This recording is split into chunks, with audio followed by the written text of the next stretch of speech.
Bugün Kur'an okuyabilen her bir insan orada yazılanları dərk ettiğini düşünür. Həqiqətdə isə onun dərk etmesi mümkün değil. Çünkü Peygamberimiz özü de vaxtında demiştir. Kim ki müqəddəs yazılara ağılla izah verir, təfsirdə düz nəticəyə gəlir, həqiqətdə o səhv təfsir verir. Başqa sözlə, Kur'an'ı adi insanın dərk etmesi mümkün değil. Bunun misalında biz bir-iki ayənin, bir-iki surənin ayətlərini nəzər sala bilərik. Kur'an'ın Nəml surəsində Musa Peygamber deyir, mən oradan sizə xəbər və ya alov gətirəcəyəm. Bəlkə siz qızınasınız. O ona yaxınlaşanda oddan səs gəldi. Odda və onun yanında olanlar xoşbəxtdirlər. Aləmlərin Rəbbi olan Allaha eşq olsun. Məlumdur ki, oddan səs gələ bilməz. Bütün düşünən insanlar bilir ki, od səs edə bilməz və fikir bildirə bilməz. Deməli, burada başqa bir hikmət var. Avam insan bu ayəni oxuyandan sonra keçir o bir ayəni oxuyur. Və bu onu göstərir ki, o heç nə bu dərk etmədi. Kamil insansa, düşünən insansa, riyazi təfəkkürə malik insansa, mütləq bunun axırına çıxacaq, bu odun nə məna kəsb etdiyini dərk edəcək. Və bunun üçünsə onu mütləq qədim yazıların batini mənalarına müraciət edəcək. Qədim yazılarda od deyəndə nə nəzərdə tutulurdu? İndi bu ayətin təvilini, yəni batini mənaların izahını verək. Aydın məsələdir ki, oddan, ateşdən belə səs gələ bilməz, fikir söylənilə bilməz. Bu o deməkdir ki, burada söhbət adi oddan yox, qədim müdriklərin ilahi od adlandırdıqları ilkin materiyadan, ilahdan gedir. Mifologiyaya görə bu ilahi odu yerə Prometey gətirmiş və öz əlləri ilə insan düzəldib onu canlandırmışdı. Deməli, burada od dedikdə canlılara, insanlara həyat verən ilah, yəni ilkin materiya başa düşülməlidir. Bu ilahi odu gətirmiş Prometeyin adı batini mənada Pir Maday, yəni Midiya piri, Midiya fironu deməkdir. Və bu da elə Azəri pirlərinin cəddi əcdadı, qədim Misir mətnlərində Pir Amon adlanan Firon Əmandır. Türk mənbələrinə görə məhz bu Azəri pir bəgi ilahdan göydə el, yəni el ilah, Allah yaratmışdır. Və mən internet səhifələrimdəki kitab və məqalələrimdə bu haqda çox yazmışam.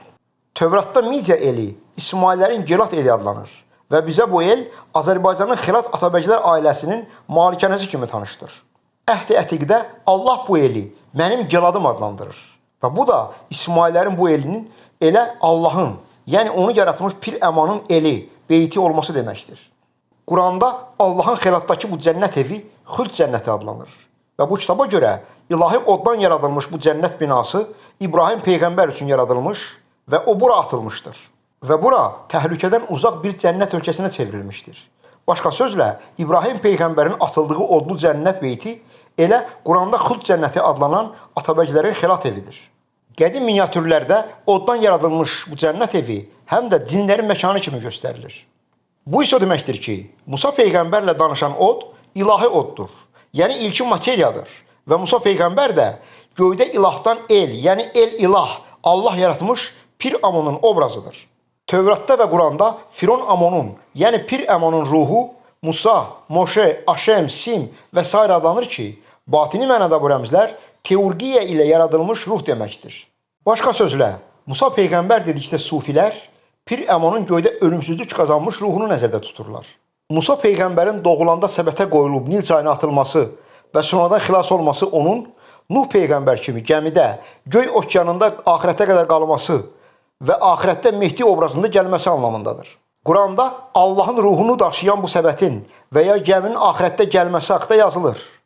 Onlar səndən nə zaman lövbər salacaq deyə qiyamət vaxtını soruşacaqlar. De ki, bu haqda bilgi mənim Rəbbimdədir.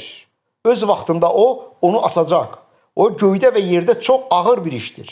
O sizə birdən gələcək. Bu o deməkdir ki, səbətdə çaya atılan Musa Peyğəmbər, yəni Pir Əmanın ruhu, axirətdə Mehdinin bədənində zuhur edəcək və o, yenidən ilahi od gətirəcəkdir. İlahi odun Musa Peyğəmbərlə danışması da, onun göydə Allah yaratmasından əvvəl ekstatik vəziyyətdə göyləri tədqiq etməsi mənasındadır. Tövrata görə də Allah yeri göy yaratmazdan əvvəl yer görkəmsiz boşluq və zülmət idi və yalnız Allahın ruhu su üzərində dolaşırdı.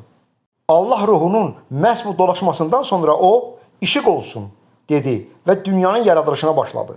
Burada söhbət, qeyd etdiyim kimi, Firon Amonun ruhunun ilkin materiyada, yəni ilahda dolaşmasından gedir ki, bu da ruhun sufi silsiləsinin fəna və bəqa fazalarına yüksəlməsi və ilahı seyr etməsi məqamıdır.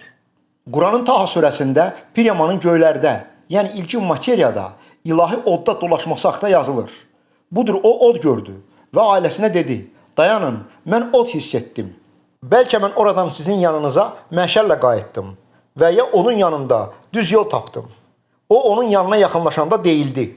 Ey Musa, həqiqətən mən sənin Allahınam. Ayaqqabılarını çıxart. Sən müqəddəs Tuva vadisindəsən və mən səni seçdim. İndi sənə vəhy ediləni dinlə.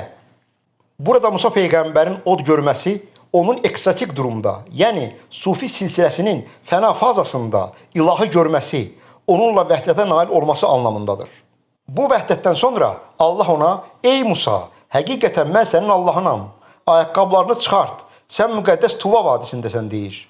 Burada Allah mənasında olan Rəbb-ü Kərəmzi, batini mənada Rəbbəc deməkdir ki, bu da Pir Əmonun bəqa fazasında kamilləşmiş bar ruhunun Rəbbə, yəni Ra-Amon, Rəhman Allaha çevrilməsi deməkdir.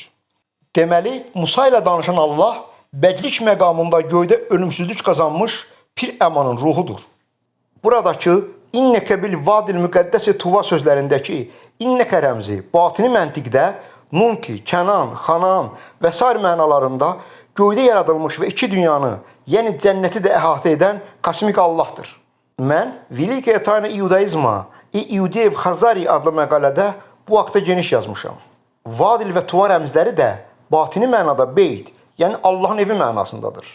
Allahın göydəki evinə səyahət etmək üçün isə insanın ruhu bədənini tərk etməlidir.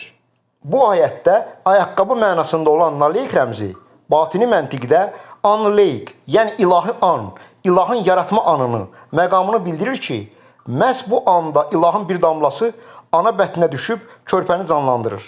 Başqa sözlə, burada ayaqqabını çıxart, sən Tuva vadisindəsən dedikdə, batini mənada ruhunu bədənindən azad et və göydəki beyt cənnətinə qalx fikri başa düşülməlidir.